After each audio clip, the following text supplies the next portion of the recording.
So MLB The Show just pushed out a new update, and this one is one of those updates that feels less like a giant overhaul and more like a cleanup pass that still matters a lot once you actually get into games. A lot of the fixes here are aimed right at the stuff players have been running into over and over, especially around pitching, roster loading, and a few annoying gameplay and mode issues.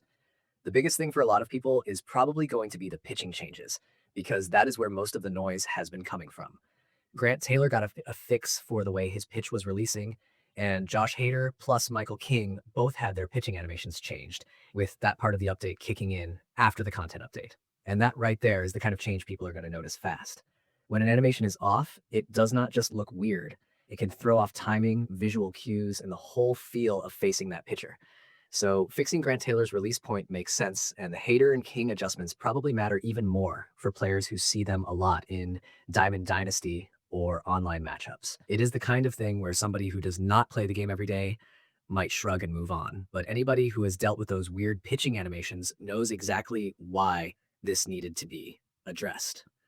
The update also fixed a bug where some players could not pick off runners on first after choosing a secondary pitch, which is one of those little gameplay issues that can get irritating fast because it hits you in the middle of an actual game situation. There is also a fix for a roster problem that sounds minor at first, but really is not, because now the game should load the latest live roster instead of falling back to the default roster when booting up.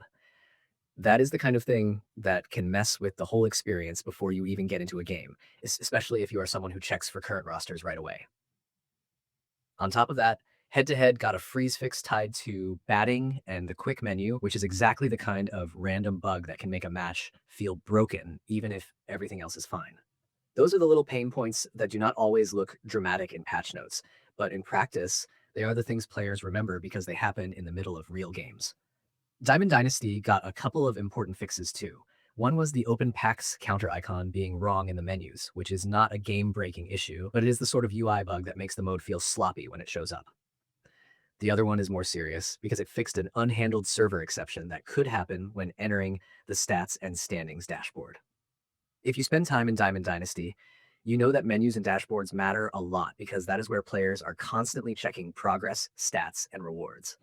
So even though these are not giant content additions, they absolutely help the mode feel more stable.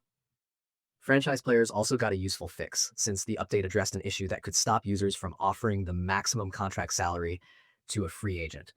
That is the kind of bug that can wreck a negotiation flow and leave you thinking the system is just not working right when the issue is actually on the game side. Equipment also got attention, with Adidas Ultra Boost light cleats having customization options unlocked properly after being incorrectly restricted before.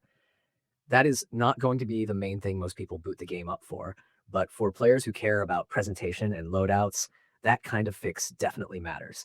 And then there are the player likeness updates, which is always one of the more fun parts of an update like this, because it means the dev team is still updating the look and feel of the roster instead of just leaving things stale.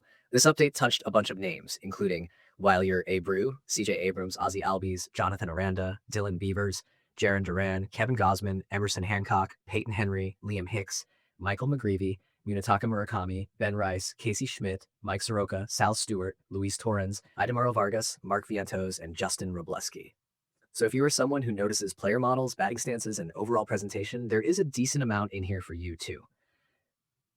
All in all, this update feels like one of those fix the stuff that has been annoying people patches, and that is usually the kind players end up appreciating the most once they get back into actual games.